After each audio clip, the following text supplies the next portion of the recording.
नमस्कार, मी पंजाब डक हवामान अभ्यासक. राज्यात सांगायचं झालं तर तुम्हाला एक सांगतो, या 26 तारखेपर्यंत काही भागामध्ये अतिवृष्टी होणार आहे.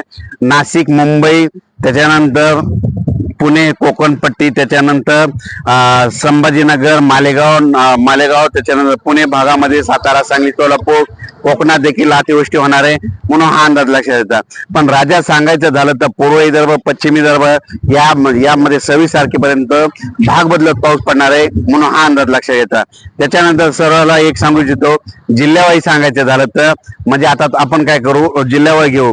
चंद्रपूर, वर्धा, नागपूर, भंडारा, गोंदिया, यवतमाळ, वाशिम, हिंगोली, नांदेड, परभणी, त्याच्यानंतर लातूर, बीड, उस्मानाबाद, त्याच्यानंतर सातारा, सांगली, कोल्हापूर, सोलापूर, त्याच्यानंतर जत, मिरज, वाळवा, त्याच्यानंतर तोच पाऊस तसाच परत इकडं पुण्याकडं, कोकणपट्टीकडं, मुंबईकडं, तसेच नाशिककडं, म्हणजे सगळं जवळपास राज्यातला बऱ्याच भागमध्ये ह्या 3 दिवसामध्ये दररोज भाग बदलत जोराचा पाऊस पडणार आहे म्हणून हा अंदाज लक्षात येतात.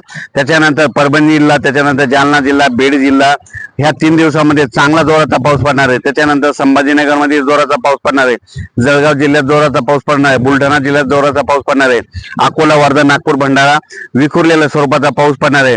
पण सगळ्यात जास्त तुम्हाला एक सांगू इच्छितो, उत्तर महाराष्ट्रामध्ये नंदुरबार, धुळे, मालेगाव, नाशिक, सटाणा, मनमाड, त्याच्यानंतर नगर जिल्हा, संगमनेर, त्याच्यानंतर मुंबई, कोकणपट्टी,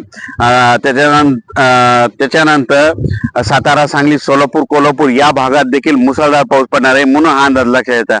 म्हणजे राज्यात आणखी सांगायचं झालं तर 23 तारखेपासून ते 26 तारखेपर्यंत जोराचा पाऊस राहणार आहे, विजेच्या कडकडासह पाऊस पडणार आहे. माझी सर्व शेतकऱ्याला विनंती, ह्या 3 दिवसामध्ये आपली जनावरे झाडाखाली थांबू नका, कारण की झाडावर विजा पडणार आहेत म्हणून झाडाखाली तुमची जनावरे बांधू नका आणि पाऊस सुरू असताना झाडाखाली थांबू नका. परत सर्वांनी सांगू इच्छितो, या पावसामध्ये काही धरणामध्ये म्हणजे धरण क्षेत्राच्या कॅचमेंट एरियामध्ये खूप पाऊस पडणार आहे. म्हणजे नाशिककडे पडणार आहे, नाशिकला पाऊस पडल्यामुळं ते पाणी गोदावरी नदीला येणार आहे आणि गोदावरी नदीचं पाणी जायकवाडीला येणार आहे. जायकवाडी धरणं 100% भरलेलं आहे, त्याच्यामुळे त्या नदी आपलं जायकवाडीचे पाणी देखील सुटणार आहे म्हणून हे अंदाज लक्षात घ्यायचा. त्याच्यानंतर लातूर जिल्ह्यामध्ये मांजरा धरण 80% भरलेलं आहे. आता ह्या पावसामध्ये, ह्या 3 दिवसाच्या पावसामध्ये 100% ते देखील भरून जाईल. उजनी देखील 100% भरलेलं आहे. पण उजनी धरणाच्या कॅचमेंट म्हणजे पुणे भागाकडे 2 भागाकडे जोरदार पाऊस पडणार आहे, त्याच्यामुळे त्या उजनीचं देखील परत पाणी सोडण्यात येईल म्हणून ही एक पूर्वकल्पना म्हणून तुम्हाला सांगत आहे.